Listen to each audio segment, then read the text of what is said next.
24. டேவிடின் மிரட்டலை ஒரு பொருட்டாக கூட மதிக்காத அனன்யா போனை கட் செய்துவிட்டு சத்யாவை பார்த்து, இங்க பாரு சத்யா, உனக்கு லாஸ்ட் இயர் தராத சேலரி எல்லாம் நான் கிளியர் பண்ணிட்டேன். இன்னும் கொஞ்ச நாள்ல அது உனக்கு வந்துடும் என்று சொன்னாள். அதை கேட்ட சத்யா சற்று நிம்மதி அடைந்தான். சத்யாவின் சகோதரி ட்ரீட்மெண்டிற்கு நிறைய பணம் தேவைப்படும். சத்யாவின் ஒரு வருடத்திற்கான மொத்த பேஸ் சம்பளம் 3,50,000 தான். அதை வைத்துக் கொண்டு அவனால் மொத்த பிரச்சனையும் தீர்க்க முடியாதுதான். ஆனால் இப்பொழுது அவன் இருக்கும் நிலையில் அது பெரிதும் உதவி செய்யும்.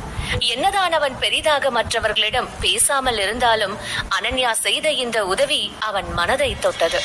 அவன் அவளை அமைதியாக பார்த்து, தேங்க்ஸ் என்று சொன்னான். இதுக்கெல்லாம் நீ தேங்க்ஸ் சொல்ல வேண்டிய அவசியம் இல்ல. இது என் வேலை. இனிமே நீ என்ன சாப்பிடணும், என்ன ட்ரெஸ் போடணும், எங்க தங்கணும், என்ன போஸ்ட் பண்ணணும்னு நான் தான் சொல்லுவேன். அதை ஸ்ட்ரிக்டா ஃபாலோ பண்ணணும். அதோட உனக்கு ஏதாவது பிரச்சனை வந்தா கூட நீ என்கிட்ட சொல்லிடலாம். நான் அதை சரி பண்ணி வச்சிடுவேன்.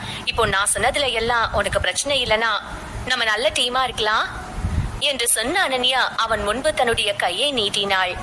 அவளை பார்த்தான் சத்யா. டேவிட் போன்ற ஒரு அரக்கனுடன் இருந்த பிறகு அவனுக்கு அனன்யா பார்க்க தேவதை போல தெரிந்தாள். அவன் அவளை பார்த்து மெல்ல கையை நீட்டினான். இருவரும் கை குலுக்கி கொண்டார்கள். ஓகே, இன்னைக்கு நான் என்ன சொல்லணுமோ அதை சொல்லிட்டேன். நீ உன் வீட்டுக்கு போய் நல்லா என்ஜாய் பண்ணு. நாளைக்கு காலையில 10 மணிக்கு மீட் பண்ணலாம். கண்டிப்பா லேட்டா வரக்கூடாது என்று சொன்னாள் அனன்யா. அவன் செல்லும் முன் அனன்யா தன்னுடைய நம்பரை கொடுத்தாள். சத்யா ஒரு வழியாக அந்த கம்பெனியை விட்டு வெளியே வந்தான். சத்யாவிற்கு நடப்பது எல்லாம் கனவு போல இருந்தது. நீண்ட நாட்களுக்கு பிறகு நிம்மதியாக சுவாசிப்பது போல உணர்ந்தான். அவனால் அனன்யா ஏன் தன்னை தேர்வு செய்தாள் என்று நம்ப முடியவில்லை. அனன்யாவை பார்த்தா ரொம்ப தெளிவான ஆள் மாதிரி இருக்காங்க. அப்புறம் ஏன் என்ன செலக்ட் பண்ணாங்க? அப்போ எனக்கு உண்மையாவே திறமை இருக்கா என்று யோசித்தான். சத்யா திறமையானவன் தான். ஆனால் அவன் சரியான இடத்தில் இல்லாததால் இப்பொழுது அவனுக்கே அவன் திறமை மீது சந்தேகம் வந்துவிட்டது. அதே நேரம் இங்கே அனன்யா அன்றைய வேலையை எல்லாம் வரிசையாக செய்தவள். அதன் பிறகு அந்த கம்பெனி பற்றி மேலும் சில விஷயங்கள் ஆன்லைனில் தெரிந்து கொண்டாள். அதன் பிறகு டேவிடிடமிருந்து சத்யாவின் பர்சனல் அக்கவுண்ட் பாஸ்வேர்ட் வாங்கியவள். அதிலிருந்த தேவையில்லாத போஸ்ட் எல்லாவற்றையும் டெலீட் செய்தாள். அதே நேரம் அனன்யாவை வெறுப்பேற்றும் விதத்தில் என்னென்னவோ செய்து பார்த்தான் டேவிட். ஆனால் அனன்யா அதை கொஞ்சம் கூட கண்டுகொள்ளவில்லை. அவள் ஒரு வழியாக இரவு நேரம் வேலையை முடித்தாள். அவள் வேலையை முடித்த நேரம் யாரும் ஆபீஸில் இல்லை. அதை உணர்ந்தவள் கிளம்பி வீட்டிற்கு வந்தாள். வரும் வழியில் மித்ரனுக்கு கேக் வாங்கினாள். அவனுக்கும் ஸ்கூலில் முதல் நாள் என்பதால் அதை ஸ்பெஷலாகவே இந்த கேக்கை வாங்கினாள். அவள் வீட்டிற்கு வந்த பொழுது சித்தார்த் அவன் இல்லை என்றதும் அவள் மனம் மிகவும் கஷ்டப்பட்டது. ஆனாலும் அவள் அதை வெளிக்காட்டவில்லை. அவன் வரமாட்டான் என்று மனம் சொல்லியது. செண்பகத்திடம் என்ன விஷயம் என்று கேட்கலாம் என்று கூட நினைத்தாள். ஆனால் அவள் மனம் தடுத்து விட்டது. ஒரு வழியாக அவள் சாப்பிட உட்காரும் பொழுது அங்கே வந்தான் சித்தார்த். அவனை பார்த்ததும் ஆச்சரியமடைந்த அனன்யா அதை தன்னுடைய முகத்தில் காட்டிக்கொள்ளாமல் மென்மையான புன்னகையுடன் வரவேற்றாள். அதே நேரம் சித்தார்த்தும் என்றும் போல அல்லாமல் அனன்யாவிடம், அப்புறம் இன்னைக்கு எப்படி ஆபீஸ் போச்சு என்று ஜாலியாக கேட்டான். சித்தார்த் எப்பொழுதும் இப்படி ஜாலியாக பேசுபவன் அல்ல. அவனுக்கே இது சற்று புதிதாகத்தான் இருந்தது. அதனால் அவன் அவள் முகத்தை பார்க்கவில்லை. மேபி கொஞ்சம் வெட்கமாக கூட இருந்திருக்கலாம். அதை கவனிக்காத அனன்யா, இன்னைக்கு நாள் நல்லா போச்சு, எனக்கு இந்த வேலை ஈஸி தான் என்று சொன்னாள். சித்தார்த் இது போல சாதாரணமாக பேசுவதை பார்த்து சற்று நிம்மதியடைந்த செண்பகம் அவன் குணம் அறிந்து, சித்தார்த் தம்பி, நாளைக்கு நம்ம மித்துவை நீங்க அனன்யா அம்மா கூட ஸ்கூலுக்கு கூட்டிட்டு போறீங்களா என்று கேட்டார். அவர் அப்படி கேட்டதும் மித்ரன் கேக்கை சாப்பிட்டபடி சித்தார்த்தை நம்பிக்கையுடன் பார்த்தான். அப்பா, நீங்க நாளைக்கு என் கூட வருவீங்களா என்று கேட்டான். அதை கேட்ட சித்தார்த் பதில் எதுவும் சொல்லாமல் அமைதியாக இருந்தான். அவன் அமைதியை பார்த்த அனன்யாவிற்கு ஒரு மாதிரியானது. என்னதான் அவர்களுக்கு இப்பொழுது திருமணம் ஆகி இருந்தாலும் அவர்கள் இருவரும் உண்மையில் கணவன் மனைவியாக வாழவில்லையே. இதில் சித்தார்த்திடம் அனன்யா மித்ரன் பற்றி என்ன எதிர்பார்ப்பது? அவள் மித்ரனை பார்த்து, மித்து, அப்பாக்கு நாளைக்கு நிறைய வேலை இருக்கு. சோ அம்மா உன்னை ஸ்கூல்ல விடுறேன், நீ அப்பாவை தொந்தரவு பண்ணாத என்று சொன்னாள். அதை கேட்ட மித்ரன் அனன்யாவை அமைதியாக பார்த்தான். அவன் முகத்தில் இருந்த கிரீமை துடைத்தவள், அம்மா இருக்கேன் கூட, சோ கவலைப்படாத என்று சொன்னாள். அதை கேட்ட மித்துவும் சரி என்று தலையசைத்தான். ஆனாலும் அவன் முகத்தில் சோகம் தெரிந்தது. அதை பார்த்த செண்பகம் சித்தார்த்தை பார்த்து, சித்தார்த் தம்பி, சின்ன பிள்ளை இப்பதான் ஸ்கூல் போக ஆரம்பிச்சிருக்கான். அம்மா அப்பா 2 பேரும் ஒன்னா போனாதான் அவன் மனசு சந்தோஷமா இருக்கும். அவன் மட்டும் தனியா போனா அவன் கஷ்டப்பட மாட்டானா? மத்த பிள்ளைங்க மித்து கிட்ட அவன் அப்பாவை கேட்டு கிண்டல் பண்ண மாட்டாங்களா என்று கேட்டார். அதை கேட்ட அனன்யாவிற்கு அவர் சொல்வது எந்த அளவுக்கு உண்மை என்று புரிந்தது. அவர்கள் வெளிநாட்டில் இருந்த போது உடனிருந்த சிறுவர்களால் நிறைய முறை மித்ரன் காயப்பட்டு இருக்கிறான். என்னதான் மித்ரன் அதையெல்லாம் பெரிதாக எடுத்துக்கொள்ளவில்லை என்றாலும் அவனும் ஒரு குழந்தைதானே, அவன் மனம் காயப்பட்டிருக்காதா என்ன என்று யோசித்தாள். ஆனால் அதனால் சித்தார்த்தை காயப்படுத்த முடியாது என்று மனதில் நினைத்தவள் சித்தார்த்திடம் அதெல்லாம் வேண்டாம் என்று சொல்ல போக அவள் பேசுவதற்கு முன்பாகவே, நாளைக்கு நான் மித்துவ ஸ்கூலுக்கு கூட்டிட்டு போறேன் என்று சொன்னான் சித்தார்த். அதை கேட்ட அனன்யா அதிர்ச்சி அடைந்தாள். அதை கேட்ட மித்ரன் குஷியாக சித்தார்த் கன்னத்தில் முத்தம் கொடுத்து, அப்பா நீங்க தான் பெஸ்ட் என்று சொன்னான்.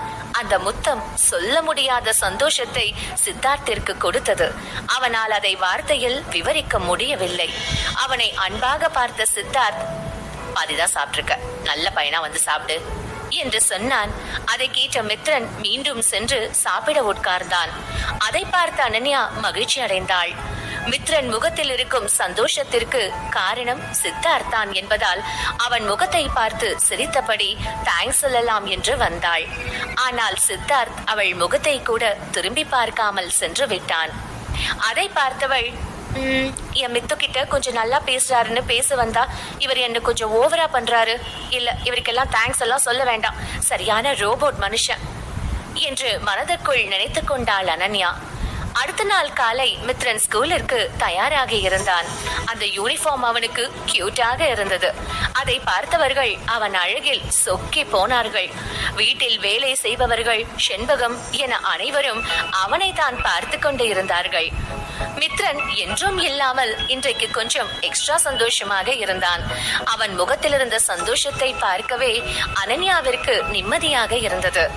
கொஞ்ச நேரத்தில் சித்தார்த் வர மூவரும் கிளம்பினார்கள். சித்தார்த் தன்னிடம் இருப்பதிலேயே மிகவும் சாதாரணமான காரை எடுத்துக்கொண்டு சென்றான். அவன் தன் மீது தேவையில்லாத அட்டென்ஷன் எதையும் பெற விரும்பவில்லை. ஆனால் என்ன செய்ய, கருவாடு மினரல் வாட்டர் ஊற்றி கழுவினாலும் காட்டிக் கொடுக்கும் என்பது போல சித்தார்த் மித்ரனை ஸ்கூலில் விட காரிலிருந்து இறங்கிய அடுத்த நொடி எல்லோரின் பார்வையும் அவன் மீது விழுந்தது. அனன்யாவாலும் எல்லோரும் தங்களை பார்க்க காரணம் சித்தார்த் தான் என்று புரிந்து கொள்ள முடிந்தது. சித்தார்த்தை பற்றி தான் எல்லோரும் பேசிக்கொண்டே இருந்தார்கள். அதை பார்த்த மித்ரனுக்கு மிகவும் மகிழ்ச்சியாக இருந்தது. அவன் சித்தார்த்தின் கையை கர்வத்துடன் பிடித்துக் கொண்டான். அவன் சித்தார்த்தின் கையை விடவே இல்லை. அதை பார்த்த அனன்யாவிற்கு என்ன சொல்வதென்று தெரியவில்லை. ஆனால் அவளுக்கு அவன் மகன் சந்தோஷமாக இருப்பது நிம்மதியாக இருந்தது. அவள் மித்ரன் அருகில் வந்து, மித்து, அம்மா சொல்றத கேளு, பசிச்சா லஞ்ச் இருக்கு சாப்பிடு, மத்த பசங்கள திட்டவோ அடிக்கவோ கூடாது, எல்லார்கிட்டயும் ஃப்ரெண்டா இருக்கணும், முக்கியமா யார்கிட்டயும் ஐக்கியூ பத்தி பேசாத, எல்லாரும் உன்ன மாதிரி தான் என்று சொன்னாள். அதை கேட்ட மித்ரன் சரிமா என்று சொன்னான். அவன் சொன்ன விதத்தை கேட்டு அனன்யா லேசாக புன்னகை செய்தாள். சித்தார்த் அனன்யா எந்த அளவுக்கு ஒரு நல்ல அம்மாவாக இருக்கிறாள் என்பதை நினைத்து மகிழ்ந்தான். அதன் வெளிப்பாடாக அவன் முகத்தில் லேசாக புன்னகை தோன்றியது. மித்ரனை ஸ்கூலில் விட்டுவிட்டு அங்கிருந்து நேராக வேலைக்கு சென்றாள் அனன்யா. அவள் இன்று சத்யாவை ஸ்டூடியோவில் சந்திக்கிறேன் என்று சொல்லியிருந்ததால் அவள் நேராக அங்கே சென்றாள். அவள் உள்ளே நுழையும் முன் யாரோ பேசுவது கேட்டது. சத்யா, நீங்க என்ன பண்ற? நீதான் பெரிய ஆளாக போறியே, உனக்கு இந்த ஸ்டூடியோ எல்லாம் எதுக்கு என்று கேட்டது ஒரு குரல். ஆமா, ஏதோ புதுசா வந்த பொண்ணு சத்யாவை அவளுக்கு தான் வேணும்னு எடுத்துக்கிட்டாலாமே, அப்படியா என்று கேட்டது இன்னொரு குரல். விஷயம் தெரியுமா, புதுசா வந்த அந்த பொண்ணு ஏஜென்ட் பார்க்க ரொம்ப அழகா இருக்காளாம். அப்புறம் என்னப்பா, ஒரு தேவதை வந்து இவனை செலக்ட் பண்ணிருக்கு, இவன் கண்டிப்பா பெரிய ஆளாகிடுவான் என்று சொன்னது இன்னொரு குரல். இப்படி எல்லோரும் சத்யாவை ஓட்டிக்கொண்டு இருக்க அதையெல்லாம் கேட்டபடி அமைதியாக நின்று கொண்டு இருந்தாள் அனன்யா. சத்யா இதையெல்லாம் பழகி கொண்டான் என்பதால் அவன் எதுவும் பேசவில்லை. அப்பொழுது சத்யா அருகில் வந்த ஒருவன், ஏய், நீ எவ்வளவு பெரிய சான்ஸ் மிஸ் பண்ணிருக்க தெரியுமா? நீ அழகா டேவிட் சொன்னதை கேட்டிருந்தா உன்னை அவரே பெரிய ஆளாக்கி இருப்பாரு. இப்ப பாரு, ஒரு பேர் தெரியாத ஏஜென்ட் கிட்ட போய் மாட்டி இருக்க. அவளால உனக்கு என்ன லாபம் இருக்க போகுது? பாரு, நீ யாரு என்னன்னே தெரியாம மாற போற என்று சொன்னான். அதற்கும் சத்யா எதுவும் சொல்லவில்லை. குட்ட குட்ட குனிபவனை பார்த்தால் இந்த உலகத்திற்கு கொண்டாட்டமாகத்தானே இருக்கும். அதனால் அவனை பார்த்தவர்கள் இன்னும் அதிகம் கலாய்த்தார்கள். ஒவ்வொருவரும் போட்டி போட்டு கிண்டல் செய்து கொண்டிருந்தார்கள். ஆனாலும் சத்யா எதுவும் பேசவில்லை. ஆனால் அவனுக்கு கோபம் வந்தது. அவன் தன்னுடைய வாழ்க்கையை மாற்ற போகும் ஒரு வாய்ப்புக்காகத்தான் மிகவும் பொறுமையாக இருந்தான். ஆனால் இவர்கள் இப்படி வரம்பு மீறும் போது சத்யாவிற்கும் பொறுமை எதுவரை செல்லும் என்று தெரியவில்லை. அவன் அமைதியை பார்த்த அனன்யா இதற்கு மேல் பொறுமையாக இருந்தால் வேலைக்கு ஆகாது என்று புரிந்து கொண்டு வேகமாக உள்ளே வந்தாள். அவள் சத்யாவை கிண்டல் செய்தவர்கள் முன்பு தைரியமாக நின்றாள். அவள் முதலில் யுவன் என்பவனை தான் பார்த்தாள். அவன் அந்த கம்பெனியில் ஓரளவுக்கு பெயருள்ள நடிகன். ஆனால் அவன் திறமையானவன் அல்ல. எனவே மேலிடத்தில் கொஞ்சம் ஜால்ரா போட்டு காலத்தை ஓட்டுவான். அவனை பார்த்த அனன்யா, உன் பேர் யுவன் தானே என்று கேட்டாள். அவள் குரல் கம்பீரமாக ஒலித்தது. அதை கேட்டதும் பயந்து போனான் யுவன். ஆமா, உங்களுக்கு எப்படி தெரியும் என்று கேட்டான். அவன் அனன்யாவை பார்த்து பயப்பட காரணம் இருந்தது. ஒருவேளை இவள் பெரிய பாஸால் அனுப்பப்பட்ட ஆளாக இருப்பாளோ என்று யோசித்தார்கள் அவர்கள். அதனால் அனன்யாவை பார்த்து பயந்தார்கள். அதே நேரம் அவன் கேட்ட கேள்வியை கண்டுகொள்ளாத அனன்யா, ஆமா, நீ கொஞ்சம் ஃபேமஸா இருக்க, ஆனா உனக்கு திறமை இல்ல. எப்படி அப்புறம் இந்த ஸ்டேஜுக்கு வந்த? நிறைய வாயை யூஸ் பண்ணியோ என்று கேட்டாள். அதை கேட்ட யுவன் அமைதியானான். ஏனென்றால் அங்கிருக்கும் பலரும் யுவன் டேவிடின் ரகசிய காதலன் என்பதை ஓரளவுக்கு வதந்தியாக அறிந்திருந்தார்கள். அனன்யா கேட்ட கேள்விக்கு பதில் சொல்லாமல் இருந்தான் யுவன். அதை பார்த்தவள், இங்க பாரு, அடுத்த முறை இந்த மாதிரி கேள்வி கேட்கறதுக்கு முன்னாடி 1000 முறை யோசிச்சுக்கோ. எல்லா நேரமும் நான் பேசிட்டே இருக்க மாட்டேன். நேரா மேலிடத்துக்கு கம்ப்ளைண்ட் பண்ணி உன் சீட்டை கிழிச்சிடுவேன் என்று சொன்னாள். அதை கேட்ட யுவன் பயந்து போனான். அதை பார்த்த அனன்யா, இவங்க எல்லாம் அப்படிதான் பேசுவாங்க, நீ கண்டுக்காத என்று சொல்லிவிட்டு சத்யாவை அழைத்து கொண்டு சென்றாள். அதை பார்த்த சத்யா, எதுக்கு இந்த ஸ்டுடியோ வர சொன்னீங்க என்று கேட்டான். அதை கேட்ட அனன்யா, அட சொல்ல மறந்துட்டேன், நம்ம இப்போ உன்னோட ஃபேமஸ் சீரியல்ல உன் கேரக்டரை ரீக்ரியேட் பண்ணி ப்ரமோஷன் போட்டோ ஷூட் பண்ண போறோம் என்று சொன்னாள். அதை கேட்ட சத்யா சிரித்தான். அவனுக்கு தன்னுடைய வாழ்க்கை சரியான பாதையில் செல்கிறது என்ற மகிழ்ச்சி தோன்றியது. அதே நேரம் அவனுக்கு பயமாகவும் இருந்தது. அவன் முகத்தை வைத்தே அவன் நிலையை உணர்ந்த அனன்யா, இங்க பாரு, நீ ரொம்ப நாள் கழிச்சு இதெல்லாம் பண்றேன்னு எனக்கு புரியுது. ஆனா நீ பயப்படாத, எல்லாம் சரியாகிடும். சோ நீ கான்பிடென்டா இரு, இப்ப போய் ரெடியாகு என்று சொன்னாள். அதை கேட்ட சத்யாவும் சென்று ரெடியானான். அதற்குள் அனன்யா கேமராமேனிடம் பேசினாள்.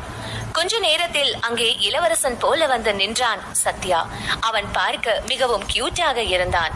அதை பார்த்த அனன்யா, ஓகே, போட்டோ எடுக்க ஸ்டார்ட் பண்ணுங்க என்று சொன்னாள்.